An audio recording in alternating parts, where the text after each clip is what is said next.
அனைவருக்கும் மங்கள் அன்பு வணக்கத்தை தெரிவித்துக் கொள்கிறோம். அனைத்து உறவுகளுக்குமே என்னுடைய அன்பு வணக்கங்களை தெரிவித்துக் கொள்கிறேன். 22 நாள் எங்களை ஜெயில் வாழ்க்கை வந்து பார்த்தீங்கன்னா 22 நாள் கவலையடைந்த உறவுகள், ஏராளமான உறவுகள் எனக்காக குரல் கொடுத்துருந்தீங்க, கருத்துக்களை தெரிவிச்சிருந்தீங்க, உண்மையிலேயே கவலைப்பட்டிருந்தீங்க ஏன் இப்படி இவருக்கு நடந்தது அப்படின்னு சொல்லி. அதே மாதிரி ஒரு குறிப்பிட்ட பகுதியினர் சந்தோஷம் அடைகிற மாதிரி இப்போ எரிச்சல் பொறாண்மையில் இருக்கிற ஆக்கள் இருக்கணும். இப்போ அவையிலும் சந்தோஷம், மன ரீதியாக சந்தோஷம் அடைஞ்சிருப்பினும் அதை சரியாக பயன்படுத்தி இப்போ என்னென்னு சொல்கிற, ஒரு மனுஷன் நல்லாவே இருந்துட்டா இங்கே எது யார் நல்லவர்கள், யார் கெட்டவர்கள், யார் எங்களுடைய எதிரி, யார் எங்களுடைய நண்பன் அப்படின்றதெல்லாம் இனங்காண முடியாது. எங்களுக்கான இடர்கள் வரைக்குள்ளதான் கட்டாயம் அதை நாங்கள் உணர்ந்து கொள்ள முடியும். இந்த வரிசையில் நிறைய பேரை இனங்கண்டிருந்தேன். நான் உண்மையிலேயே ஒருத்தர் எல்லாத்துலேயுமே நல்ல நிலையில் இருக்கிறார் அப்படின்னு சொன்னால் அவரை சுற்றி உள்ள உறவுகள் எல்லாமே அன்பாக இருக்கிற மாதிரி தான் இருக்கும். ஆனால் அங்கே ஏராளமான உறவுகள் அப்படி இருக்காது. அவர் இருக்கிற நிலைமையை வச்சுக்கொண்டு அவரை சுற்றி இருப்பினும் அவர் எப்போ விழுந்து போகிறார்கள், அவருக்கு ஏதாவது ஒரு பிரச்சனை வரைக்குள்ளதான் அவரை சுற்றி இருக்கிற உறவுகளில் எத்தனை உறவுகள் உண்மையான உறவு, எத்தனை உறவு பொய்யானது அப்படின்றத இனங்காண முடியும். அப்படி நிறைய பேரை இனங்கண்டிருக்கிறேன். அந்த சந்தர்ப்பம் எனக்கு கடவுள் கொடுத்துருக்குறான் அப்படின்னு நினைக்கிறாங்க. இது கடவுள் கொடுத்த ஒரு சந்தர்ப்பம் தான், எல்லாமே நன்மைக்கு அப்படின்னு எடுத்துக்கொள்கிறேன். நான் இந்த வாழ்க்கையில் எது நடந்தாலும் இப்போ சிறைய செல்லாட்டி இல்லை அதோட ஒரு விபத்தோ இல்லை ஏதாவது வேறு ஏதாவது ஒரு பிரச்சனை, உயிர் போகிற அளவுக்கு இல்லை உடலில் அங்கங்களை இழக்கிற அளவுக்கு ஏதாவது ஒரு பிரச்சனைகளை எதிர்கொண்டிருக்கலாம். அதை விட இது பெட்டர் அப்படின்னு சொல்லி என்ன நானே தேர்த்தி கொள்கிற ஒரு மனநிலை என்கிட்ட இருக்குது. அதில் உண்மையிலேயே என்னோட கூட பிறந்த சகோதரங்களை கூட இனங்கண்டிருந்தேன். நான் இவ்வளவு காலமும் ஒரு மாதிரி இருந்தவர் திடீரென்று அவர்களுடைய செயல்பாடு இதுகள் எல்லாம் மாற்றம். என்ற சகோதரிகள் எனக்காக உண்மையாகவே பயங்கரமாக கஷ்டப்பட்டுருந்தாங்க, குரல் கொடுத்துருந்தாங்க. அது மாதிரி என்னுடைய சகோதரன் வழியே இருக்கிற, அதே மாதிரி நண்பர்கள், என்னோட அன்பு வச்சிருக்கிற நண்பர்கள் எனக்காக டிக்டாக் பக்கமும் சரி, ஃபேஸ்புக் என்று சொல்லி எல்லா சோஷியல் மீடியா சைட்லேயும் எனக்காக குரல் கொடுத்த அனைத்து உள்ளங்களுக்குமே மீண்டும் மீண்டும் என்னுடைய மனமார்ந்த நன்றிகள். வெளியில் உள்ள உறவுகள், அதே மாதிரி இங்கே இருக்கிற உறவுகள் நிறைய பேர், தம்பி நான் நேர்த்தி வச்சுருந்தேன், நான் உனக்காக கடவுளை கும்பிட்டுருந்தேன் அப்படின்னு எல்லாம் சொல்லியிருந்தீங்க. நிறைய அன்பான உறவுகள் இவ்வளவு பேர் எனக்கு இருக்கணுமா அப்படின்னு சொல்லி என்னையே வியந்து பார்க்க வச்ச ஒரு சம்பவமாக பார்க்குறேன். ஏதாவது ஒரு பிரச்சனை வரைக்குள்ள தான் அதை நாங்கள் தெரிஞ்சு கொள்ளலாம். அந்த ஒரு பிரச்சனையாக பார்க்குறேன். என்ன மனுஷிய என்னையும் ஒரே தடவையில் கைது செய்துட்டாங்க. அதுதான் ஒரு கவலைக்கிடமான விடயம். அது யாருக்குமே இந்த மாதிரி ஒரு நிகழ்வு ஏற்படக்கூடாது. அது பிள்ளைகளோட மனநிலையம் கடுமையாக பாதிக்கும். இப்போ திடீரென்று 2 பேருமே கைது செய்யப்படுவோம் அப்படின்றது எனக்கு முதலே அது தெரிஞ்சிருந்தால் நான் அது ஒரு தயார் நிலையில் இருந்திருப்பேன். ஆனால் நான் எந்த ஒரு தயார்படுத்தலும் இல்லை. திடீரென்று இப்படி போகிறேன், ஒரு விளக்கத்துக்கு வாங்க அப்படின்னு நினைக்கல. அப்போ நானும் பாருங்கன்னு சொல்லி இவன் பாரா, நானும் பாருன்னு இது செய்ய மாட்டேது. அப்போ 2 பேரும் இப்படி போயிட்டு ஒரு அலுவலாக போவோம் அப்படின்றதுக்காக போகிறோம். அப்போ அங்கே ஏற்கனவே தீர்மானிச்சுட்டு நம் 3 மாதம் 4 மாதத்துக்கு வெளியே வராமல் இருக்கிறதுக்கு அப்படி என்று சொல்லி இப்படி புத்தகம் தட்டி பார்த்து அந்த புத்தகத்தில் பார்த்துட்டு நம்ம இதுன்னு சொல்லி பார்த்து சிரித்து, சரி நகைகள் இதுகளை கலட்டுங்க, தோடுகளை கலட்டுங்க, போகணும் அப்படின்னு எனக்கு அப்போ தான் தெரியும். அப்போ என்ன ஏற்கனவே இது ஒரு பெரிய ஒரு பிளான் பண்ணி இருக்கணும், அதுக்குள்ளே நான் மாட்டிட்டேன் அப்படின்னு சொல்லி. அப்போ அதுக்கு யாருக்குமே எந்த ஒரு கருத்துமே இல்லை, இதுதான் இது சரி இதுக்குள்ள அப்படின்னு சொல்லி கதைக்கவும் முடியாது. இப்போ இது நீதிமன்றத்தில் அந்த வழக்கு போய்கொண்டிருக்கு. அது நீதிமன்றம் பார்த்துக்கொள்ளும். அப்போ இப்போ புனா வழங்கப்பட்டிருக்கு. அது ஒரு பெரிய ஒரு விடயம். எங்களோட வாழ்க்கை எங்களோட கையில் இல்லை. எந்த நேரமும் நாங்கள் கைது செய்யப்படலாம். வெளியில் வர்றதும் உள்ளே இருக்கிறதும் நம்மளோட கையில் இல்லை அப்படின்றது உறுதியாக புரிஞ்சு கொண்ட ஒரு நாளாக இருந்தது. நான் இது செய்யக்குள்ள ஜெயில் வாழ்க்கை அப்படின்றது இந்த 36 வயதில் 36 இப்போ 37 வயது, இந்த 5ஆம் மாதம் வந்தால் 37 வயது ஆக போகுது. இந்த 36-37 வயதுக்குள்ளே இதுதான் ஃபர்ஸ்ட் அனுபவம். இது வரைக்கும் எங்களோட தர்மபுர போலீஸ்லேயோ இல்லை கிளிநொச்சி போலீஸ்லேயோ இங்கேயோ யாருடைய ஒரு வன்முறை சம்பவத்தில் ஈடுபட்டதாகவோ இல்லை யாருடைய முரண்பட்டதாகவோ எந்த ஒரு வழக்கு பதிவுமே எனக்கு இல்லை அப்படின்றத வந்து பெருமையாக வந்து தெரிவித்து கொள்வேன். ஏன்னாடா நான் அப்படி எந்த ஒரு சோழிகளுக்கும் போகிறதில்லை. என்ன நான் எல்லா இடத்துலையுமே வந்து தவித்து கொள்வது வாழ்க்கையில் எந்த குடும்பம் மனசி பிள்ளைகள்னு சொல்லி அப்படி ஒரு பக்கத்தில். அதே மாதிரி மற்ற வன்முறையை விரும்புகிறவர்களை கூட இப்படி விரும்பாதீங்க, உங்களோட வாழ்க்கையை வந்து மாற்றிக்கொள்ளுங்க அப்படின்னு சொல்லித்தான் என்னுடைய பேச்சுக்கள் வந்து இருக்கிறது. எண்ணம் போல் வாழ்க்கை அப்படின்றத வந்து நம்புகிறேன் நான். நாங்கள் பிறரை அழிக்கணும், பிறர் கெட்டு போகணும், அவன் கெட்டு போகணும்ன்ற ஒரு எண்ணத்தோடு இருந்தாலே அது எனக்கு வந்து சேர்ந்துடும் அப்படின்னு சொல்லி ஆழமாக நம்புகிறேன் நான். கடவுள் என்ற ஒரு விடயமே இல்லை, மனதில் உருவாகிற எண்ணங்கள்லாம். இப்போ நாங்கள் ஒரு தரில் பழி வாங்குகிற எண்ணத்தோடையே இருப்பனா இருந்தால், இப்போ ஒரு வழியாக இப்படி வந்துட்டு இந்நாளை பழி வாங்கணும் இல்லை இவரை பழி வாங்கணும்ன்ற ஒரு எண்ணத்தோடு நான் செயல்படுவேனா இருந்தால் என் எண்ண அடிப்படையில் நான் தான் அதால் அழிஞ்சு போவேன். இந்த நிம்மதியை வந்து இழந்துருவேன். அழகான பொழுது, அழகான வாழ்க்கையை ரசிக்கிற அந்த தருணங்களை எல்லாத்தையுமே இழந்துருவோம். என்ற வன்முறைன்றது வந்து அப்படி ஒரு இது. அப்போ அதை நான் விரும்புகிறேன். சொல்கிறேன் நான், ஒரு தடவை அழிக்கணும் இல்லை மற்றவர்கள் எங்களுக்கு பயப்படணும்ன்ற எண்ணப்பாட்டோட திரிகிறவங்க வந்து அதே மாதிரி ஒரு வன்முறையானதுனால அழிக்கப்படுவினோம். ஆனால் எனக்கே திடீரென்று இப்படி ஒரு சம்பவம், அதே மாதிரி வெளியே வந்து பார்த்தா வாழ்வெட்டு குழுக்களோட தலைவன் அப்படி என்ற மாதிரிக்கு விமர்சிச்சிருந்தார்கள். உண்மையிலேயே நான் வெளியே இருக்கைக்குள்ள வாழ்வெட்டு குழுக்கள் எல்லாமே ஒரு கெட்டவர்கள், அவர்களை சமூக விரோதிகள், ஒரு சமூகத்தில் உள்ள ஒரு அங்கங்களை சேதப்படுத்துறதும் மற்றவர்களை காயப்படுத்துறதும் ஒரு கூடாத செயல்பாடாக அவர்கள் ஒரு சமூக விரோதி என்று சொல்லி பார்த்தேன். ஆனால் ஜெயில் நான் போய் அவர்களுடையே பழக வேண்டிய ஒரு சூழலை வந்து ஏற்பட்டிருந்தது. இந்த யாழ்ப்பாண ஜெயிலுக்கு வந்து போயக்குள்ள அண்மையில் வந்து பார்த்திங்கன்னா இந்த யூடியூப் பக்கத்துலேயே வந்து போட்டிருப்பேன், வால் காட்டி ஒருவர் வந்து பறிச்சு கொண்டு போயிட்டாருண்டு. என்னம்மா போட்டனானா இல்லையா? ஓ, இந்த மகள் வந்து நல்லா கதைச்சிருந்தவள். மகளை பற்றியும் ஒருக்கா சொல்லணும். மகள் அதுக்கு முதல் நான் இந்த விடயங்களை சொல்லிட்டு கதைப்போம்மா, அப்படி செய்வோமா? ஓ, அப்போ வந்து பார்த்தீங்கன்னா வால் காட்டி பூநகரியில் ஒரு மோட்டர் சைக்கிள் ஒருவர் பறிச்சு கொண்டு போயிட்டாருன்னு சொல்லி ஒரு petrol settle, Kilinochchi petrol settle இருக்கிற வேலை செய்கிற ஒரு நண்பர் வந்து சொல்லியிருப்பார். இப்படி வந்து ரோட்டில் காட்டி பறிச்சு கொண்டு போயிட்டாங்க இப்படின்னா அதுக்கு எதிராக நான் ஒரு பதிவு ஒன்று செய்திருந்தேன். அப்படியான குழுக்கள் வந்து செயல்பட்டோம், அது வந்து கட்டுப்படுத்தப்படணும் என்று சொல்லி பதிவு செய்திருந்தேன். ஆனால் அந்த செயற்பாடை செய்த நண்பனையே உங்களுக்கு வந்து சந்திக்க வேண்டியதாக போயிட்டு அவரை வந்து போய் அந்த அவற்றை அடையாளங்களை வந்து சொல்லியிருந்தாங்க, அவர்கிட்ட பேரையும் வந்து சொல்லியிருந்தாங்க. அப்போ அவரை வந்து உள்ளுக்கு பார்க்க அவர் கைது செய்யப்பட்டு அங்கே இருக்கிறார் ஜெயிலில்.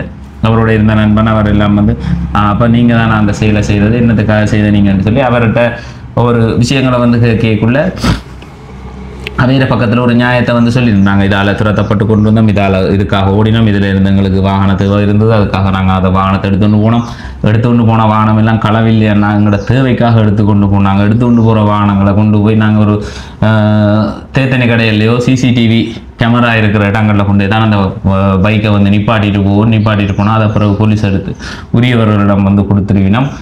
எங்களை கள்ளர்ன்னு சொல்லாதீங்கன்ற மாதிரி சொல்லியிருந்தார்கள். அப்போ அவையோட பக்கத்தில் ஒரு நியாயம் ஒன்று இருந்தது. சில பிரச்சனைகளை சொல்லி இருந்துச்சுன்னா தங்களுக்கு இழைக்கப்பட்ட அநீதிகள் என்று சொல்லி அவையோட பக்கத்தில். அதே மாதிரி இந்த மர்டர் கேஸ், வன்முறை கேஸ், வாழ்வெட்டு கேஸ் இதுகளில் வந்து இருக்கிற ஒவ்வொருத்தருட்டையுமே ஒரு 100 பேர் 110 பேர் குறையாமல் இருப்போம். ஒரு வீடு மாதிரி இருக்குன்னு சொன்னால் அந்த 110 பேர்கிட்டையும் ஒவ்வொரு இளம் குடும்பங்கள், சின்ன பிள்ளைகள், இப்போ என்ன மாதிரி 2 பிள்ளைகள் சின்ன பிள்ளைகள், 3 பிள்ளைகள் சின்ன பிள்ளைகளோட இருக்கிற 25, 29 வயது, 30 வயதுக்கு 35 வயதுக்கு உட்பட்ட ஆக்கள் வந்து ஜெயிலில் வந்து இருக்கணும். அப்போ என்ன காரணத்துக்காக நீங்கள் வந்திருக்கிறீங்க அப்படின்னு சொல்லி ஒவ்வொரு தரையும் விசாரித்து கொண்டு போயிட்டு, ஒரு சிலர் வந்து போதையின் உச்சத்துக்கு போய் போதைப்பாவனை, அந்த தூள் பாவனை அதுக்கு அடிமையாகி நிறைய பிள்ளைகள் செய்து உள்ளுக்கு வந்த ஆக்கள் இருக்கணும். ஒரு அன்பு, ஒரு தரில் வந்து அன்பு அதிகமாக வச்சு, இப்போ நான் சிநேதம் பண்ணால் சிநேதத்தில் யாராவது ஒரு இந்த சிநேதத்துக்கு இப்படி செய்துட்டான், அதை பார்த்து கொண்டு இருக்கையில் அது எனக்கு அவனுக்காக நான் உயிரியை கொடுப்பேன் அப்படி என்ற அளவுக்கு ஒரு போய் சம்பவத்தை செய்து போட்டு வந்து உள்ளுக்கு இருக்கிறார்கள். அப்போ அவையில் வந்து பார்த்தா மிக நல்ல மனிதர்கள், சுயநலம் இல்லாதவர்கள். நான் உயிரை கொடுத்து பழகி நண்பனாக பழகிட்டு எனக்கு நண்பா இப்படி செய்துட்டாங்க, இப்படி நடந்துட்டுன்னு சொன்னால் எனக்காகவும் உயிரை கொடுக்குறதுக்கு போகிற அப்படி ஒரு தன்னலமற்றவர்கள். ஆனால் அங்கே வந்து சட்டத்துக்கு முன்னுக்கு வந்து உண்மையிலேயே குற்றமுளைத்து இன்றைக்கு தங்களோட வாழ்க்கையை இழந்து இருக்கணும், ஜெயிலில் வந்து இருக்கணும். அதே மாதிரி களவுகளில் ஈடுபட்டவர்கள், இந்த பழி சுமத்தப்பட்டவர். இப்போ 50 விதமான குற்றம் செய்தவர்கள் சொன்னால் 50 விதமான நபர்கள் ஜெயிலுக்குள்ள உள்ளாக்கள் வந்து குற்றம் சுமத்தப்பட்டவர்கள், சட்டத்துக்கு முன்னால் வந்து குற்றவாளிகள் ஆக்கப்பட்டு இருக்கிறவை. இப்போ உதாரணத்துக்கு வந்து சொல்லப்போனால் ஒரு நண்பர் வந்து உள்ளுக்கு வந்து ஒரு விஷயத்த வந்து சொல்றார். தான் வந்து சராசரி ஒரு மகேந்திரா பிக்கப் வச்சு ஓடிக்கொண்டு இந்த குடும்பம் இந்த 2 பிள்ளைகள் வாழ்க்கை என்று போய்கொண்டு வந்தான். போய்கொண்டு கேட்கல ஒருவர் வந்து என்னோட ஹயர் வந்து கேட்கிறார். இப்போ இந்த இடத்துக்கு போகணும்னு சொல்லி ஒரு இதாக வாங்கன்னு சொல்லி வாகனத்தை வந்து கேட்கிறார். அப்போ நான் வச்சு ஓடிக்கொண்டிருக்கிறேன்னு சொன்னால் எனக்கு ஹயர் வருதுண்டா நமக்கு பெரிய சந்தோஷமா இருக்கும். ஒரு தூர இடத்துக்கோ இல்லை இதுக்கோ ஆனால் இன்னும் இதுக்கு போகலாமான்னு கேட்டால் உடனே வழிகட்டுவோம். இப்போ வழிக்கிடையில் அதை இதை பார்க்குற இல்லை என்னத்துக்கு இது யார் வர்ன்னு சொல்லி வேறு இன்னும் ஏதோ சாமானியத்தை போய் நம்மாக்கும் போவோம்னு சொல்லி வலிக்கிறது. அப்படி வலிக்கிட்டு இருக்கிற வழிக்கிடைக்குள்ள திடீரென்று அவர் ஒரு இடத்துல வழிமறிக்கப்படையக்குள்ள அந்த போதைப்பொருளோட தான் அவர் ஏறி வந்திருக்கிறார். அந்த போதைப்பொருளோட வந்தவருக்கு மட்டும் தெரியும் இடையில போலீஸ் மறைக்குது இல்லை STF மறைக்குதுன்னு சொன்னால் இது என்ன பிடிக்கிறதுக்காக தான் மறைக்கிறாங்க அப்படின்றது வந்து தெரியும். உடனே அவர் அதை விட்டுட்டு அந்த இடத்துல அலர்ட் ஆகி அவர் பாஞ்சு அந்த இடத்துலேருந்து ஓடினோன்னு அந்த போதைப்பொருளோட இந்த ஓடி வந்த டிரைவரும் இந்த பொருளும் வந்து மாட்டிக்கல. அவரால் வந்து ஒன்றுமே சொல்ல முடியாது. இதை இல்லை அவற்றை இல்லை இந்த இல்லை இப்படி அப்படி இப்படி எந்த கதையுமே சொல்ல முடியாது. அவர் 2 வருடங்களுக்கு மேலாக உள்ளுக்கு இருக்கிறார். அப்போ ஒருத்தட்ட கதையிலையும் வந்து கேட்கல உண்மையிலேயே நீங்கள் செய்து உண்மையிலேயே கடத்தி கொண்டு போய் பெருந்தொகை பணத்தை வந்து பெற்றுடலாம்னு சொல்லி தங்களோட வாழ்க்கையில் வந்து இருக்கிற வேலையும் இருக்கணும். அதே நேரம் இப்படி இன்னொருவரால் வந்து மாட்டி விடப்பட்டவர்கள் அப்படின்னு சொல்லலாம். அப்படியானவர்களும் ஏராளமான பேர் இருக்கணும். ஒவ்வொருத்தட்ட கதைகளையும் வந்து கேட்கல கவலையாக வந்து இருக்கும். அதே மாதிரி ஜெயில் வாழ்க்கை வந்து கொடுமையானது, மிகவும் கொடுமையானது. யாருக்குமே ஒரு வெளியே ஒரு நல்ல நிலையில் வாழ்ந்த மனிதர்கள் உள்ளுக்கு போயிட்டா வேறு நிலப்பாடு எப்படி இருக்குது, அவ என்ன நிலப்பாட்டில் இருந்தாலும் இப்படித்தான் வழியே இருந்திருந்தாலும் அங்கே போனால் வேற வாழ்க்கை எப்படி இருக்கும்னா மிகவும் ஒரு மோசமான ஒரு நிலைமையில் வந்திருக்கும். நிம்மதியான படுக்க வந்து இருக்காது. ஒரு 100 பேர் 12 மணி வரையுமே கதைச்சு கொண்டே இருப்பினும் சொய்யண்டு இருக்கும். இப்போ எனக்கு நம்ம வந்து ஒரு அமைதியாக இருந்தால் கொஞ்சம் படுத்து தொழிற்சி நித்திர கொண்டு எங்கேயாவது அமைதியாக இருந்தால் நல்லா இருக்கும். மன அழுத்தம் இருக்க மாதிரி இருக்குது. ஏன்னா அவளுக்கு வந்து அப்படி யோசிச்சேன் நான். போன ஒரு 7 நாள் மயூரியும் என்னையும் வந்து உள்ளுக்கு வச்சிருக்கக்குள்ள மயூரி சிறைக்கு போகிறோம்னு சொல்லி அழுகிறாள். அந்த கடைசி நேரம் கண்ணால் ஊற்றுது, துறைச்சி அழுது கொண்டு கேட்க சரி. அதுக்கு பிறகு என்ன கதைக்கவும் முடியாது. கணவன் மனைவியாக இருந்தாலும் ஒரே பஸ்ஸில் தான் கிளிநொச்சியிலேருந்து யாழ்ப்பாண சிறைச்சாலைக்கு வந்து போகிறோம். ஆனால் அங்கே வந்து அந்த ஜெயில் கார்டு வந்து சொல்கிறார் கணவன் மனைவியாக இருந்தாலும் நீங்கள் கதைக்க முடியாது, அதை கதைக்கலான்னாலும் சரி அமைதியாக வந்து இருக்கிறேன். அதுவும் எனக்கு ஒரு பெரிய ஒரு கவலை. இந்த பாட்டுக்கே கண்ணால் கண்ணீர் ஊற்றுது. அங்கே போய் ஒரு இடத்துல முதல் ஆரம்பத்தில் கொண்டே உள்ளுக்கு விடினோம். இப்போ எனக்கு எல்லாமே புது அனுபவம். சரியாக கவலைப்படுறேன். இந்த 3 பிள்ளைகளை நினைச்சு பிள்ளைகள் எப்படி இருக்குமோ வேற மனநிலை. திடீரென்று 2 பேருமே இல்லாமல் கடையும் வந்து இயங்காது, எந்த ஒரு செயல்பாடும் இருக்காது. முழுமையாக வந்து முடக்கி விட்ட மாதிரியான ஒரு எண்ணப்பாடு. ஏன் நம்ம என்ன செய்தோம், ஒரு குற்றச்செயலில் நாங்கள் ஈடுபட்டு குற்றம் செய்து போட்டு ஜெயிலுக்கு போகிறது அப்படின்றது வந்து ஓரளவுக்கு மன திருப்தியை வந்து தரும். நம்ம இன்னும் பிள்ளை செய்திருக்கிறோம், ரைட், இதுக்காக இதுக்குள்ளே இருக்கிறோம்னு சொல்லி. ஆனால் எதுவுமே செய்யாமல் வந்து இருக்கக்குள்ள யார்கிட்டையுமே எதுவும் கதைக்க முடியாது. விடியல் எழும்பி பார்த்தா காகங்கள், பறவைகள், புறாக்கள் எல்லாம் ஜெயில் பெரிய மது அந்த கட்டடத்தில் அழகாக பறந்து தெரியும். என்னடா பறவைகளுக்கு இல்லை சண்டை இல்லை, சச்சரவு இல்லை, ஒரு நிர்வாகம் இல்லை, அரசாங்கம் இல்லை, இவ்வளோ சுதந்திரமாக வந்து வாழுது. ஏன்டா நமக்கு மட்டும் இப்படி எல்லாரையும் கொண்டு இவ்வளோ பேரை இதுக்குள்ளே வந்து போட்டிருக்கிறாங்க, என்னடா மனுஷன் அறிவில் கூட்டிட்டானா என்னென்னு அப்படியே யோசிப்பேன். அந்த வாழ்க்கை அது பறந்து தெரிகிற இதுகளை வந்து பார்க்க சுதந்திரத்தை இழந்து நாங்கள் உள்ளுக்கு இருக்கக்குள்ள எங்களோட மனநிலையில் வந்து தெரியும். அதே மாதிரி வெளியே எவ்வளவு மிஸ் பண்ணி இருக்கிறோம். மனுஷியோட அழகாக கதைக்கையில் சிரிக்கையில் அவள் வந்து வலிக்கிட்டு வடிவாக இருக்காப்பாண்டு கேட்கல, வடிவாக இருக்கு, நீ சூப்பராக இருக்குதுன்னு சொல்லாமல் ஏனோ தானே உண்டு நல்லா இருக்கு அப்படின்ற மாதிரி போயிட்டோமே. கொஞ்சம் வாழ்ந்துருக்கலாம். அதே மாதிரி வாழ்க்கையை நிறைய மிஸ் பண்ணிட்டேன் நாங்கள். உள்ளுக்கு வந்த பிறகுதான் அப்படியே பிள்ளையோட நேரத்தை மினக்கடுத்தையில், அம்மா அப்பாவோட நல்லா கதைக்கையில், சகோதரங்களோட நல்லா கதைக்கையில், மனுஷியோட நல்லா கதைக்கையில் நீங்க வச்சு சிரிச்சு தானே இப்போ கேட்குறேன் நீங்கள் ஏன் இப்போ நீங்கள் கதைக்கிறீங்க சிரிச்சு சிரிச்சு தானே நீங்கள் கேட்குறீங்க கதைக்கிறது தான். நான் அதை பெருசாக வந்து எடுத்துக்கொள்றது இல்லை. ஆனால் அந்த ஒவ்வொரு விஷயங்களும் வந்து அங்கே உள்ளுக்கு இருக்கக்குள்ள அது புரிம்பா வந்து தெரியும். நாங்கள் உளவிலாம் நடந்திருக்கு, ஏதோ ஒன்று வாழ்க்கையில் ஓடிக்கொண்டிருக்கிறோம். ஒரு நாளோட பெருமதி எப்படியானது, என்னென்ன நாங்கள் இழந்திருக்கிறோம். இப்போ ஃபோனும் கையில் இல்லை, எல்லாமே இல்லை. அப்படி இருக்கக்குள்ள நமக்கு யோசிக்கிறதுக்கும் டைம் வந்து பெருசாக கிடைக்காது. இருந்தாலும் இப்போ எங்களை கிருஷ்ணா, கவிதாஸ், மற்ற அக்கினி, அந்த கொடி பிடிக்க கூட்டி கொண்டு போன மனித உரிமை இதில் வந்து வேலை செய்கிறவர் சொல்லியிருக்கிறார். அவர் அந்த சுதந்திர தினத்துக்கு கிருஷ்ணாவை கொடி பிடிக்க கூட்டி கொண்டு போனவர். அந்த 4 பேருமே வந்து உள்ளுக்கு இருக்கணும். கவிதாஸ் இப்படியே படுத்திருந்து 1000 பேரும் வந்து என்னென்னு சொல்கிறோம், 100 பேரும் ஓடிக்கொண்டு தெரிஞ்சாலும் இப்படியே முழுசிக்கொண்டு ஒரு இடத்துல படுத்திருப்பார். நான் தூரத்துலேருந்து பார்ப்பேன். அப்படியே யோசிச்சு கொண்டு இருப்பான். போய் கேட்டால் என்னென்னா செய்கிறது, எங்களுக்கு இப்படி செய்துட்டாங்கன்னா நாங்கள் யாருக்குமே எந்த ஒரு தீங்குன்னு நினைச்சதில்லை, இது செய்ததில்லைன்னு. உண்மையிலேயே இப்போ எந்த மனச்சாட்சிக்கு தெரியும்.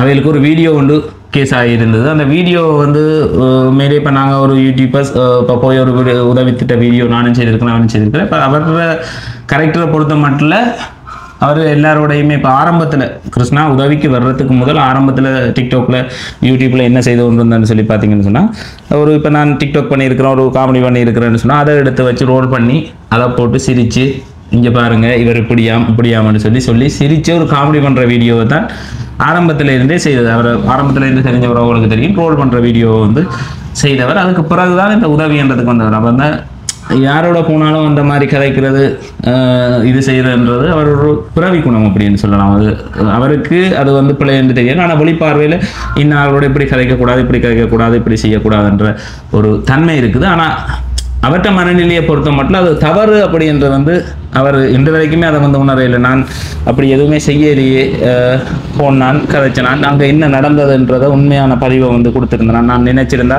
அதை அங்கே முன்னுக்கு அதில் அவைகளோட முரண்பட்டது கதைச்சதுகள் எல்லாத்தையும் வெட்டி போட்டு இன்னும் ஒரு நல்லவனாக காட்டி நான் ஒரு வீடியோவை வந்து பதிவு செய்வேன், அந்த போய் உதவி செய்கிற மாதிரி. ஆனால் அங்கே போய் நான் எப்படி நடந்து கொண்டேன், நான் அதுக்கு பிறகு எப்படி கதைச்சேன், நான் எப்படி இது அதை முழுமையாக நான் பதிவு செய்து போடக்குள்ள 6 மாதத்துக்கு முதல் போட்டு நான் அந்த நேரம் வராத எதிர்ப்பு. அதுக்கு பிறகு ஒரு சின்ன துண்டா வந்து கட் பண்ணி போடக்குள்ள வந்திருந்தது. அண்ணா உண்மையாகவே நான் இப்படி எதிர்பார்க்கலன்னு சொல்லி கவலைப்பட்டிருந்தார். அதே மாதிரி என்னட்ட சொன்னார், வெளியே போய் அண்ணா கதைங்க, எனக்கு தெரிஞ்ச உறவுகள் யாரையாவது சட்ட ஆலோசனை, சட்ட ரீதியாக தங்களுக்கு போடப்பட்டிருக்கிற வழக்கு என்ன, அதுலேருந்து தங்களை மீட்கிறதுக்கு என்ன வழி, அப்படி ஏதாவது ஒரு உதவி செய்ய முடிஞ்சால் செய்ய சொல்லுங்கள், நாங்கள் படுற கஷ்டத்தை சொல்லுங்கள் என்று சொல்லி தான் இந்த 2ஆம் தேதி வெளியே போயிடுவேன்னு சொல்லி எல்லாருமே அங்கே உள்ளுக்கு இருக்க. இப்போ நானும் வந்து முழுமையாக நம்பியிருந்தேன். 4ஆம் மாதம் 2ஆம் தேதி அவர்கிட்ட வழக்கு, அப்போ வெளியே போயிடுவாருன்னு சொல்லி. அப்போ போயிடுவீங்க, ஒன்றும் பிரச்சனை இல்லை, நீங்கள் என்ன ஒரு தவறும் செய்யலை தானே, உங்களுக்கு வழக்கு பதிவு செய்யப்பட்டிருக்கு, ஏற்கனவே போட்ட வீடியோவை எடுத்து பதிவு செய்யப்பட்டிருக்கு, அதை அப்படி பதிவு செய்கிறேன்னு சொன்னால் ஏராளமான யூடியூபர்ஸ் இங்கே இருந்து இப்போ உதவி செய்த அனைவருக்குமே வழக்கு பதிவு வந்து செய்யலாம். ஒரு வீடியோக்களை வந்து எடுத்து இப்படின்னு சொல்லி இப்போ பதிவு செய்கிறேன்னா செய்துட்டு போயிடலாம். அப்போ அவர்களையும் அந்த மாதிரி ஒரு இதில் வந்து பதிவு செய்யப்பட்டிருக்கு. அப்போ தான் எதிர்பார்க்கல இந்த ஒரு விஷயத்தை எல்லா மக்களும் அவர் இப்போ எனக்கு வந்து இருக்கிற சப்ஸ்கிரைபர், யூடியூப்பில் இருக்கிற சப்ஸ்கிரைபர் அவருக்கு 2 லட்சம் சப்ஸ்கிரைபர் இருக்கணும், அவரோட பார்வையாளர் அவ்வளோ பேர் இருக்கணும். அவ்வளோ பேர் தான் அந்த நாங்கள் மக்கள் ஒரு வீடியோவை நாங்கள் போடக்குள்ளே எதிர்ப்பை தெரிவித்தாலோ இல்லை அதுக்கு எதிர்ப்பு தெரிவித்தா அந்த வீடியோவை டிலீட் பண்ணிடுவோம். அது மாதிரி வீடியோவை செய்ய மாட்டோம். ஏன்னா மக்கள்கிட்ட ஆதரவு, மக்கள்கிட்ட விருப்பங்களையும் கருத்தில் எடுத்து தான் செய்கிறது. அப்போ அதில் அவர் அப்படி ஒரு வீடியோ செய்துன்னு போயிருக்கிறார். எல்லாம் நல்லா போய் கொண்டு வந்தார். திடீரென்று அவர் எந்த பார்வையில் அவர் விட்ட பிள்ளை என்னன்னு சொல்லுவாங்க. அந்த பிறந்த நாளை வந்து பிரமாண்டமாக செய்து அவருக்கு கிஃப்ட்டுகள், கேக்குகள் ஒரு இதாக வர்றதை காட்டணுன்னு ஒரு சராசரி பார்வையில் இருந்த மனிதர்கள், நார்மலாக அவரில் இதாக இருந்தவங்க கூட எரிச்சல் பட வலிக்கிட்டாங்க. ஒரு மனுஷனில் தன்னாலேயே வந்து வரும். இது மனித இயல்பு. இதை புரிஞ்சு கொண்டவங்களுக்கு வந்து வழங்கும். இப்போ நம்மளோட இப்போ நீங்கள் எல்லாருமே இந்த வீடியோ பார்த்து கொண்டிருக்கிறார்கள் கூட உங்களோட வாழ்க்கையில் பயணித்து கொண்டு இருப்பீங்க. உங்களுடைய சேமாக பயணித்து கொண்டு இருக்கிற ஒரு நபர் நீங்கள் திடீரென்று முன்னுக்கு வந்து முன்னேறி ஏதாவது ஒரு லெவலில் சட்டன்னு முன்னுக்கு அறிவிப்பீங்கன்னா அதை முன்னேறினா மற்றவரால் வந்து தாங்கி கொள்ள முடியாது. இது மனித இயல்பு. அதுபோல் அவருக்கு ஒரு பெரிய ஒரு எதிர்ப்பு அவர் வந்து தேடிக்கொண்டு வந்தார். அதுக்கு பிறகு அந்த சுதந்திர தினத்துக்கு போய் கொடி பிடிச்சார் அப்படின்றது வந்து பெரிய அளவில் எல்லாராலையுமே எதிர்ப்பு. சோஷியல் மீடியாவில் வந்து பார்த்திங்கன்னா எங்களுடைய புலம்பெயர் உறவுகள் நிறைய பேரால் வந்து பெரிய அளவில் எதிர்ப்புக்குள்ளாகி இருந்தார். அதுக்கப்புறம் அது ஒரு விளைவாக ஒரு கட்டமாக ஒரு இதில் வந்து இன்றைக்கி ஜெயிலுன்ற ஒரு அளவுக்கு வந்திருக்கு. அவற்றை குடும்பமும் வந்து பயங்கரமாக கவலைப்படினோம். இப்போ எங்களோட குடும்பம் படுற வேதனையும் இதுவும் அதே மாதிரி இப்போ நான் உள்ளுக்கு இருந்து பட்ட வேதனை இதுகளை வந்து உணரைக்குள்ள அவையோட மனநிலையை வந்து உணர முடியுது. அவைகளுக்கு ஒரு சந்தர்ப்பம் கிடைக்காதா நாங்கள் வெளியே வர்றதுக்கு என்று சொல்லி. ஏன்னா ஜெயில் வாழ்க்கைன்றது வந்து மிகவும் வந்து கொடுமையானது. ஒரு திருவண்ணாமலையில் ஒரு செய்தியில் வந்து பார்க்குறேன், யாரோ ஒரு பெண் வந்து டொய்லெட்டுக்கு முன்னால் இப்படி ஒரு வீட்டில் இடியப்பம் வச்சு விற்றதுக்காக வாக்கு வந்து சுகாதார பிரிவால் வந்து ஒரு வழக்கு பதிவு செய்யப்பட்டிருக்கு. அப்போ அந்த வழக்கு அப்படி ஒரு சட்டம் இருக்குது வெளியே. ஆனால் நாங்கள் ஒரு 100 பேர் 110 பேர் இருக்கிறோம் ஜெயிலுன்னு சொன்னால் அந்த ஜெயில் இப்படி நெருக்கம் அப்படி ஆக்கள் இருக்க இல்லாத படுக்கிறனாலும் கத்தி போருக்கு தான் போட்டு படுக்க விடணும். ஒரு நெருக்கமான இடம், அதுக்குள்ளே தான் சாப்பாடை வண்டிக்கு வந்து வச்சு சாப்பிட்டானே, எங்களுக்கு வந்து சாப்பாட்டை சாப்பிட்டானே என்ன செய்தானே. அப்படி அங்கே வந்து பார்த்தா பின்னுக்கு ஒரு அரைச்சி வர வச்சு டொய்லெட்டுகள் இருக்கும். அங்கே டொய்லெட் இருந்து கொண்டு இருக்கணும். அந்த மனம் வந்து எங்களுக்கே வந்து வரும். அப்படி இருந்தாலும் நாங்கள் வந்து சாப்பிடணும் அந்த இது செய்யணும். அப்போ இதுகளையும் வந்து யோசிப்போம். அதே மாதிரி சட்டம் வந்து இருக்குது. இப்போ கோழிகள் நிறைய கோழிகளை ஒரு இதுக்குள்ளே நெரிசலாகி கொண்டு போக முடியாது. ஒரு ஆடு மாடுண்டா ஒரு வாகனத்தில் இவ்வளவு ஆடு தான் ஏற்ற முடியும். அதுக்கு மேலே கொண்டு போனால் அது மிருகவத சட்டத்துக்குள்ளே வந்து அதுக்கு தண்டனை இருக்குது. இப்போ அப்படி சட்டங்கள் வந்து வெளியே இருந்தாலும் ஜெயிலில் இருக்கிற எங்களோட வாழ்க்கை படுக்கைன்றது வந்து உண்மையிலேயே அது தண்டனைக்காகத்தான். இப்போ அங்கே வந்து சொகுசு வாழ்க்கையை வந்து கேட்க முடியாது, கதைக்க முடியாது. ஏன்னா ஜெயில் யாரும் இனி அந்த குற்றத்தை செய்யக்கூடாதுன்றதுக்காக அது வந்து கொடுக்கப்படுறது.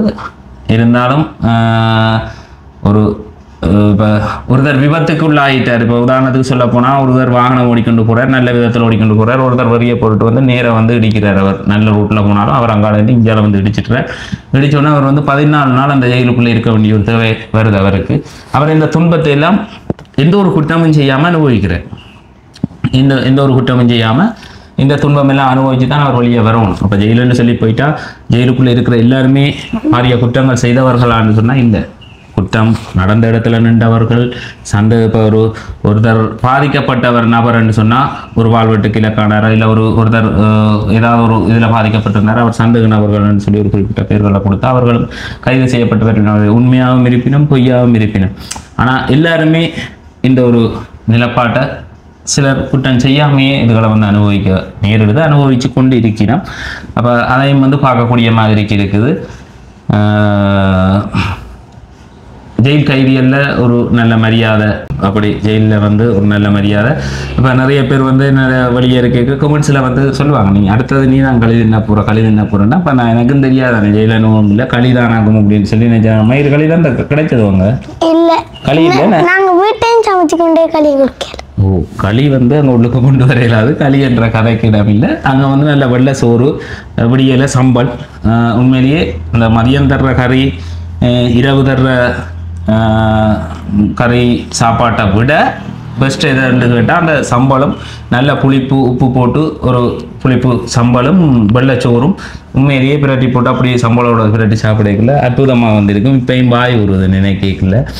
ஆனால் அந்த மதியம் தர்ற கறி வைக்கிறது, அந்த கறி வச்சு ஒரு 2 கறி 3 கறி வச்சு சாப்பாடு வரும். அது பின்னேரம் கறி வச்சு வரும். அது அவ்வளோ பெஸ்ட்டுன்னு சொல்ல மாட்டான். அதை சாப்பிட்றவன் ஒவ்வொரு தினமுமே குடும்பத்தில் சண்டை பிடிச்சி கொண்டிருக்கிறவங்க, எரிஞ்செறிஞ்சு விழுகிறவங்க, இவங்க தான் தங்களோட வாழ்க்கையை உணர்ந்து கொள்வாங்க. மனசில் சாப்பாடு அற்புதமானதுன்றதை ஏற்றுக்கொள்வாங்க. அதை ஒரு 3-4 நாள் சாப்பிட்டா அதுக்கு பிறகு வீட்டில் என்ன சாப்பாடு சமைச்சு கொடுத்தாலும் சத்தம் இல்லாமல் சாப்பிட்ற பழக்கம் தன்னாலேயே வந்து வரும். ஜெயில் அனுபவம்ன்றது வந்து எல்லாருக்குமே தேவையானது. பாதவியை முறுக்க அனுப்பி எடுக்க தான் பாதவி வந்து எனக்கு வந்து சொல்லுவாள், அப்பா ஒன்றுக்கு யோசிக்காதீங்க, இன்னும் ஒரு 7 நாளில் நீங்கள் வெளியே வந்துடுவீங்க. 5 நாள் கையை காட்டினார், கோட்ஸில் எல்லாம் வச்சு எனக்கு இப்படி வந்து காட்டிட்டு போனார். 7 நாளில் வெளியே வந்துடுவீங்கப்பா. அந்த கதை கேளாது அவளாக வந்து சொல்கிறாள் எனக்கு விஷயங்களை. கொஞ்சம் ஆக்டிவாக வந்து இருந்தால் கவலைப்படையிலக்குள்ள அழுது இருந்தாலோ இது செய்திருந்தாலும் எனக்கு அது பெரிய கவலையாக இருக்கும். வரைவினம் 2 பேரும் 3 பேரும் வந்து பார்த்துட்டு போயிடும். சந்திப்புக்கு மனசிய வராத அப்படின்னு சொல்லுவேன். நாளைக்கு வராத மெனக்கட்டு வராதேண்டு. ஆனால் நாளைக்கு வரணும்னு தான் மனம் எதிர்பார்த்து கொண்டிருக்கும். அந்த வந்தால் ஒரு சந்தோஷமாக இருக்கும். ஆனால் வராதேன்னு சொல்கிறது ஆனால் ஒரு விசாரடிக்கும் அதுக்குள்ளே இருக்கைக்குள்ளே. ஒரு வந்துட்டா பார்த்துட்டு போனால் ஒரு சந்தோஷமாக வந்து இருக்கும். ஆனா ஒரு நாள் விடையில அப்பா அம்மா இங்க போயிருக்கலையும் ஒரு ஆளை விட்டுட்டு தான் பண்ணுவாங்க கெடுக்கிறதுக்கு. ஒரு ஆளை விட்டுட்டு தான் பண்ணுவாங்க. ஒவ்வொரு நாளுமே மனுஷி ஏதோ ஒரு விதத்தில் வெறும் சந்திப்புக்கு வந்து பார்க்குறதுக்கு வந்து பின்னேரமோ மதியமோ கூப்பிட்டு அந்த ஒரு அது ஒரு மன ஆறுதலை தர்ற விடயமாக வந்து இருக்கும். ஆகலும் மன அழுத்தத்தில் வந்து இருப்போம். வெளியே நிறைய விஷயங்களோடு இருந்து நாங்கள் எதுவுமே இல்லாமல் இருப்போம். அதுவே குளிப்பு அப்படின்னு சொல்லி பார்த்தீங்கன்னா ஒரு ஆக்கள் வெக்க அடிக்கும். அந்த ஆக்கள் வெக்கையில் உள்ளுக்கு போன கையோடையே ஒரு தடுமல் மாதிரி கதைச்சாலை இருக்கும். தடுமல் மாதிரி எனக்கு கிருஷ்ணாவுக்கு அங்கே உள்ள ஆக்கள் எல்லாருக்குமே குறிப்பிட்ட ஆக்களுக்கு தடுமல் மாதிரி வந்துட்டு வந்தால் அது ஒரு மண்டை குத்து ஈஸியில் விக்ஸுகளோ அதுகளோ பெருசாக எடுத்துக்கொள்ள இயலாது. அப்படி இன்னும் ஒரு விக்ஸ் வந்து மயூரி வந்து நார்மல் விக்ஸ் வந்து பண்ணிக்கணும்டா அங்கே மருந்தெடுக்க போகணும் அப்படின்னு சொல்லி கேட்டாலும் எழுந்த மானத்தில் எல்லாம் நம்ம இப்போ இவருக்கு வருத்தமாக வாங்க உடனே உங்களுக்கு மருந்து எடுத்து அப்படி இல்லை வருத்தமான ஆக்கள் இருங்க நாளைக்கு பார்ப்போம் அப்படின்ற மாதிரி இருக்கும். நாளைக்கு அது ஒரு குறிப்பிட்ட நேரத்தில் ரைட்டாக பிஹெச்ஐக்கு போகிற ஆக்கள் வாங்கன்னு சொன்னால் போனால் அங்கே உள்ள வைத்தியர் ஒரு வேறு வைத்தியசாலைகளில் சரி வெளியே சரி ஒரு ஆளை கூப்பிட்டு என்ன விருத்தம் அப்படின்னு செக் பண்ணி அப்படி தான் மருந்து கொடுப்பினோம். ஆனால் அங்கே வந்து பார்த்தா ஒரு ஆள்கிட்ட முகத்தை பார்த்து சட்டாண்டு மருந்துகள் எல்லாம் என்ன வருத்தமாக இருந்தாலும் எழுதி 100 பேர் போனாலும் ஒரு 5 நிமிஷத்தில் மருந்து வந்து வழங்கப்படும். அந்த மருந்தை நாங்கள் எடுத்துக்கொண்டு வந்து குடித்தா மாறும், இல்லை மாறாட்டி திரும்ப மாறையில்னு சொன்னால் வேறு ஒரு கலர் குடிசை தருவினோம். இப்போ நம்ம அதை போட்டு மாற்றிக்கொள்ளலாம். அந்த என்ன விஷயம் இதில்னு சொன்னால் ஒரு சிலர் வருத்தம் எனக்கு இதுக்குள்ளே படுக்க இல்லாமல் இருக்குது, மூச்சு திணறுது, கஷ்டமாக இருக்குது அப்படின்னு சொன்னாலும் அந்த கதைக்கிடம் இல்லை. அப்படி இல்லை அதுக்குள்ளே படுத்து அவர் இறந்து போனால் அது இறந்து போனது. மற்றபடி அடுத்த நாள் இருந்தால் அவருக்கு ஏதாவது கொண்டு போய் வைத்தியம் வந்து செய்யலாம். அந்த கதைகளுக்கு இடமில்லை. இப்போ உள்ளுக்கு வந்தது ஜெயிலுன்னு சொன்னால் அதுதான் ஒரு பிரச்சனை. நமக்கு கஷ்டமாக இருக்குது இல்லை இதாக இருக்குன்னு ஒரு வெளிநாட்டவர் வந்திருந்தார். நான் இருக்கைக்குள்ளேயே வந்திருந்தார். அவர் வெளியே இருக்கைக்குள்ளே எந்த நேரமுமே குடிச்சிருப்பார் அப்படின்னு நினைக்கிறேன். விடிய வெள்ள நேரிலேருந்து பின்வரும் பிளாக் லேபிள் இந்த மாதிரி ஐட்டங்களை தான் குடிச்சிருக்கிறார் அவர். அப்போ உள்ளுக்கு அவர் ஒரு கேஸில் கொண்டு வந்து போட்டாச்சு. இப்பயும் வளர்த்துருக்கிறார். நல்ல வெள்ள மனுஷன். வெளிநாட்டில் இருந்து வந்தவர் ரெண்டைக்குள்ள பார்க்க அப்படி இருக்கும் ஆள் அப்படி இருந்தார். குறிப்பிட்ட 2 நாள் கொண்டு போட்டோன்னே ஒரு அதுக்குள்ளே இருக்கிற தண்டவாட்டுக்கு இப்படி அங்கே இங்கே நடந்து தெரிகிறார், இது செய்கிறார். அதுக்குள்ள ஒரு சின்ன ஒரு இடம் ஒன்று வந்து அதுக்குள்ளே அவரை கொண்டு விட்டோன்னே அந்த 4 சிவத்துலேயும் போய் படார் முட்டுறார், அப்படியே போகிறார், தண்டவாட்டில் கதைக்கிறார், இது செய்கிறார். அப்போ என்ன பிரச்சனை அப்படின்னு பார்த்தா இதைத்தான் சிக்குன்னாங்க. குடி சிக்கு குடி கிடைக்காட்டி அதுக்கப்புறம் சிக்காக்குறேன்னு சொன்னால் அந்த சிக்கன்னு கேள்விப்பட்டிருக்கோம். அதை நேர அங்கே பார்க்கக்கூடிய மாதிரி இருக்குது. இந்த மிக கொடுமையானது.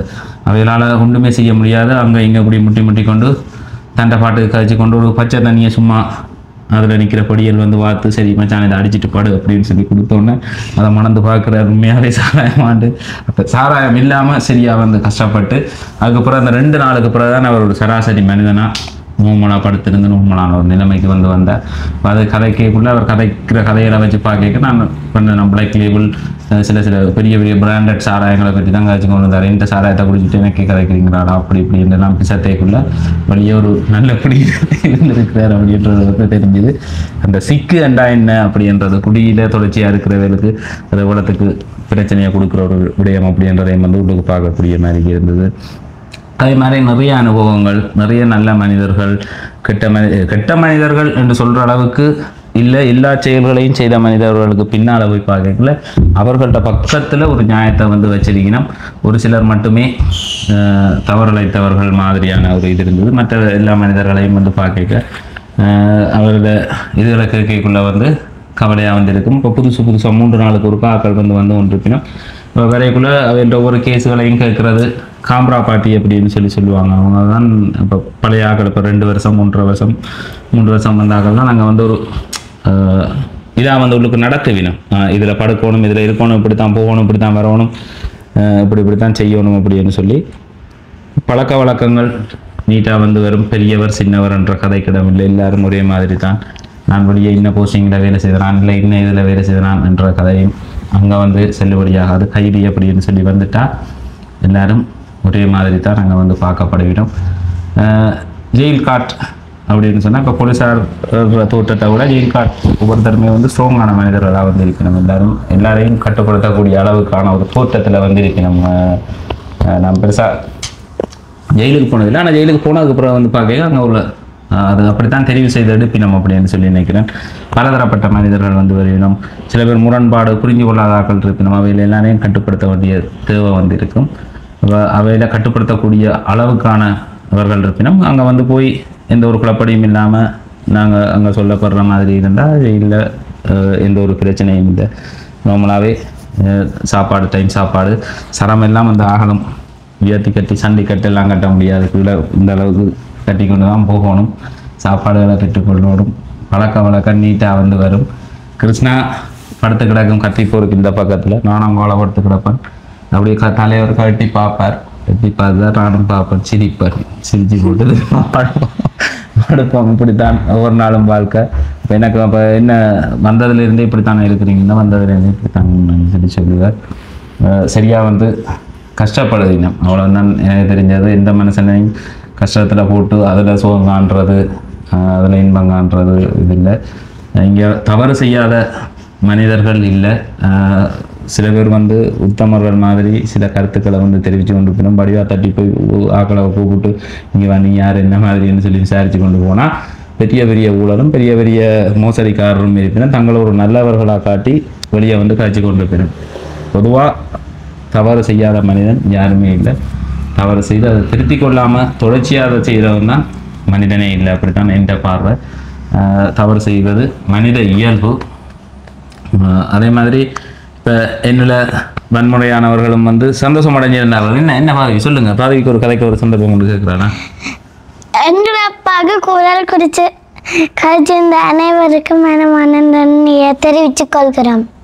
எங்களோட அப்பாவுக்கு வந்து குரல் கொடுத்து கதைச்ச அனைவருக்குமே மனமார்ந்த நன்றிகளை வந்து பாதவி வந்து தெரிவித்து கொள்றாள். இந்த பிள்ளை வளர்ந்துட்டாள்னு சொன்னால் எல்லா பிரச்சனையும் சிம்பிளாக வந்து பார்த்து கொள்ளுவாள். அவள் வளரும் மட்டும்தான் கொஞ்சம் யோசனை. மற்றபடி சிங்கக்குட்டி அவள் இன்னொரு கொஞ்சம் வளர்ந்து வந்துட்டாளண்டா கதைப்பாள். நல்லா கதைச்சிருக்கிறாள். வந்து பார்த்தேன் நான் ஒரு விஷயத்தை எடுத்து கதை கேட்க அப்படி கதை கொண்டு வந்து கதைச்சிருக்கிறாள். லைசன்ஸ் பிரச்சனை, அந்த பிரச்சனை, இந்த பிரச்சனை இனி காலங்கள்லையம்மா எங்களை பற்றி பலதரப்பட்ட கருத்துக்களை வந்து ஒவ்வொருத்தரும் வந்து முன்வைப்பினோம். அப்போ எல்லாத்துக்கும் பதில் சொல்லி கொண்டிருந்தோம்னா நாங்கள் அந்த விளையாட்டில் கலந்து கொள்கிற மாதிரி. ஆனால் சொல்கிறாங்க பழைய டேட்டில் எப்படி பாப்போம் லைசன்ஸ் எடுக்க முடியும். மேலேயே சமூக வலைதளம் அப்படின்றது வந்து ஒரு இதானது. ஒரு சிலர் வந்து தவறான நியூஸை வந்து பரப்பி அதை நம்பவும் வைக்கிறாங்க. அதை ஒரு பகுதி மக்கள் நம்பிக்கொண்டும் இருக்கணும். இப்போ அதை வந்து வச்சு பார்க்கக்குள்ள உண்மையிலேயே எல்லாத்துக்கும் பதில் சொல்லி கொண்டு இருக்கணும் என்ற தேவையும் இல்லை. இப்போ ஒவ்வொருத்தர் கதை லைசன்ஸ் இல்லையா ஒருத்தன் அதன்வான் யாரோ ஒருத்தன் கழிச்சிருக்கிறான் கடந்த காசுகள் எல்லாம் வேறு இடத்துக்கு மாற்றிட்டு போயிட்டான். அதை செய்துட்டான், இதை செய்துட்டான். வேறு இடத்துக்கு மாற்றினானே இதுக்கு மாற்றினானே எல்லாமே சென்ட்ரல் பேங்க் ஒன்று இருக்குது. அந்த பேங்க் வந்து எல்லாத்தையும் அவதானிச்சு கொண்டு அதே மாதிரி அங்கே சொத்து இங்கே சொத்து, அங்கே காசு இங்கே காசு, இதுக்கு எல்லாத்துக்கும் உண்மையிலேயே பதில் சொல்ல வேண்டிய அவசியமே இல்லை. இது ஒரு பிரச்சனையும் இல்லை.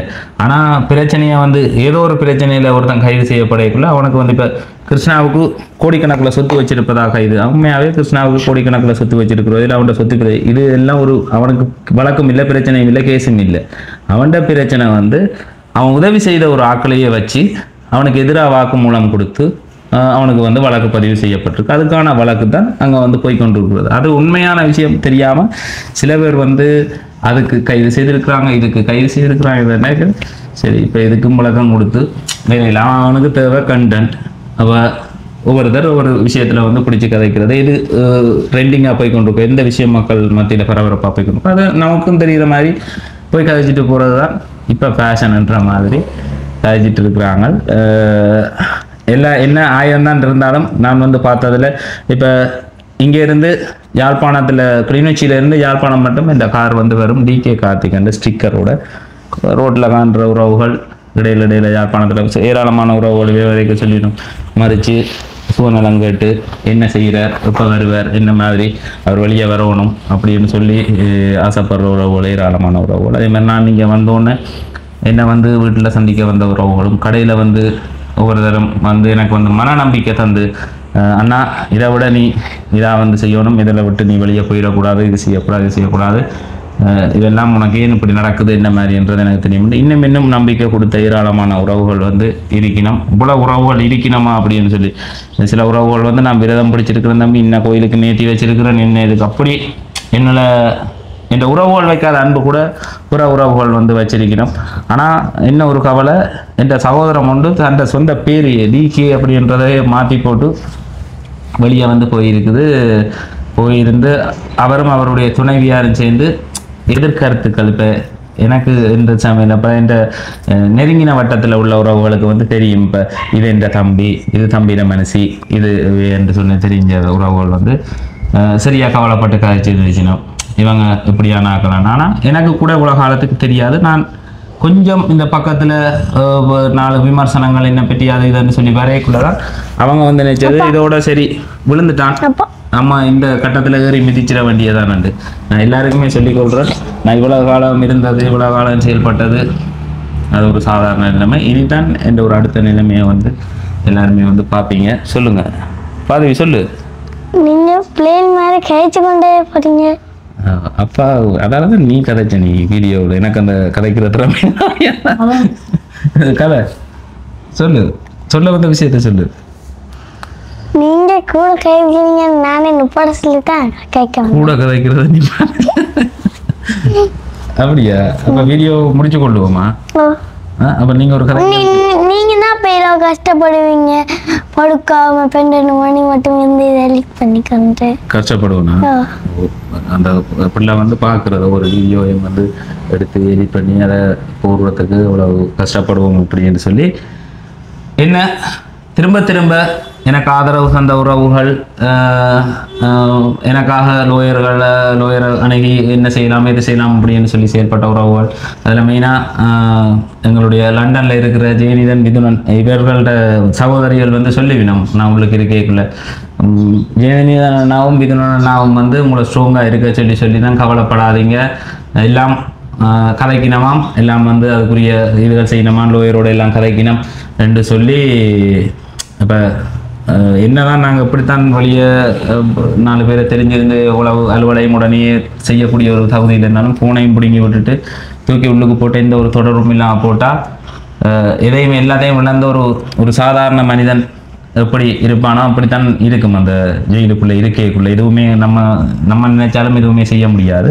வந்த நேரத்தில் அந்த மாதிரியான வசனங்கள் வந்து காதுக்கு வந்து வரைக்குள்ள பெரிய நம்பிக்கையாக இருக்கும். அதே மாதிரி வேறு உறவுகள், ஏராளமான உறவுகள் இன்று வரைக்கும் இப்போ என்னோடாக எனக்கு நிறைய உதவிகளை செய்து வேலை திட்டங்களை தந்திருக்கிற உறவுகள் கூட இன்று வரைக்கும் தம்பி ஒன்றுக்கும் யோசிக்காத நாங்கள் அடுத்த கட்டத்தில் இதை விட இன்னும் பிரம்மாண்டமாக நிறைய செய்வோம் அப்படி என்று சொல்லக்கூடிய அளவுக்கு நிறைய ஆதரவு தர உறவுகள் வந்து இருக்கணும். அவை தான் இந்த வாழ்க்கையில் ஒரு பெரிய பலம்.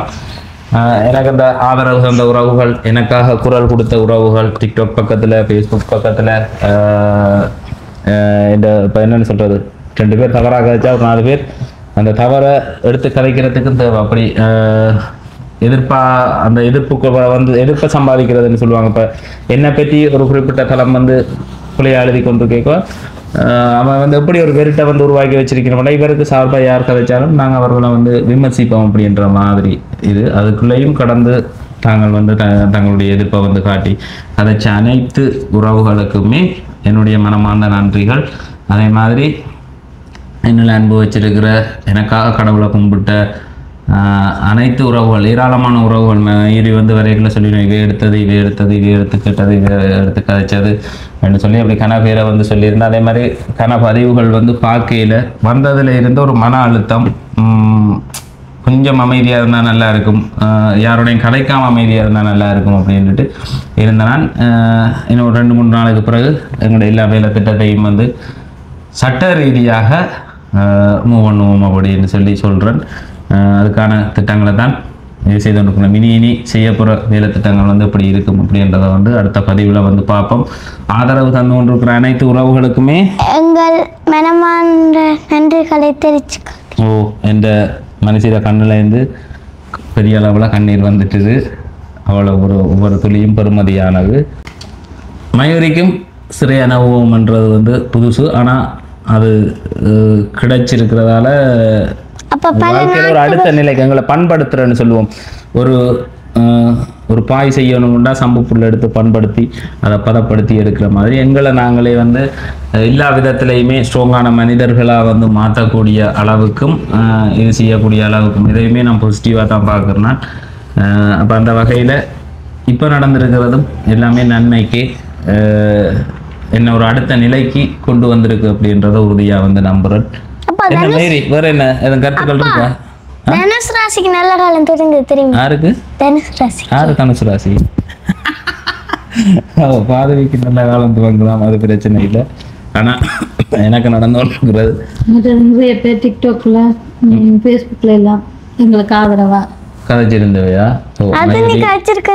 அதுகளை தட்டி தட்டி பார்க்கறது. நான் மற்றது ஆதரவு குரல் கொடுத்த அனைவருக்குமே நன்றிகளை மீண்டும் மீண்டும் தெரிவித்துக் கொள்றோம். அடுத்த பதிவுல சந்திக்கும் வரை உங்களிடமிருந்து விடைபெறுவது உங்கள் DK கார்த்திக். இந்த இப்படி அடிக்கிறது தான் நாங்கள் படியல் வந்து அடிக்கிறக்கா வெளியே போனான்னு இது செய்தானே உள்ள படியல் ஃபுல்லாக அடிப்பாங்க. அன்பு வணக்கத்தை வந்து தெரிவித்துக் கொள்றோம் அப்படின்வாங்க. எனக்கே வெறுப்பு ஏற்றுவாங்க. மறக்காம அந்த சப்ஸ்கிரைப் பண்ணிருங்கன்னு சொல்லுவாங்க. அதான் நாங்கள் ஜோக் வெளியே வந்தா என்ன உள்ளுக்கு போனா என்ன என்னம்மா சரிதானே? பாதி ஏதாவது கருத்துக்கள் இருக்கா நீங்க சொல்றதுக்கு? கருத்துக்கள் இல்ல இல்ல அதுலயே நான் சொல்லிட்டேன் ஃபுல்லா என் மனதுக்குள்ள வச்சிருந்தேன். ஓ, மனதில் வச்சிருந்த ஆதங்கங்களை அப்படியே பாதவி வந்து வெளிக்காட்டி இருக்கிறார் கதைப்பால் என்று எனக்கே தெரியாது. ஆனால் அவருக்கு கதைச்சிருக்கார். மூத்த மகன் அவர் எல்லாம் கதைக்க மாட்டார். அப்படி பாதவிக்கு கதைக்கிற திறமை ஒன்று இருக்குது. சொல்லுங்க. நான் வந்து ஜட்ஜா இல்ல லோயரா வரணும் நம்ம கட்டாயம் வரணும். அநீதிக்கு எதிராக வந்து போராடணும், நீதியை நிலைநாட்டணும். இதில் எல்லாம் நிறைய விஷயங்கள் இருக்குது, செய்யணும். பாதிக்கப்பட்ட தரப்புக்கு வந்து உதவி புரியணும். என்னை பொறுத்த மட்டும் அப்பா நீங்க இப்படி கழிச்சு கொண்டு போனீங்கன்னா நீங்க தானே 12 மணி மட்டும் படுக்காம கஷ்டப்பட்டு ஆனால் அப்படியே 1 மணி மட்டும் முடிச்சிருக்கணும். அப்போ இதோட முடிச்சு கொள்வோம்ன்றியா? முடிச்சு கொள்வோம். சரிதானே மயிரி? வேற ஏதாவது விஷயங்கள் சொல்ல இருக்கா? சொல்ல இல்லை. நன்றிகளை மீண்டும் மீண்டும் தெரிவித்துக் கொள்றோம்.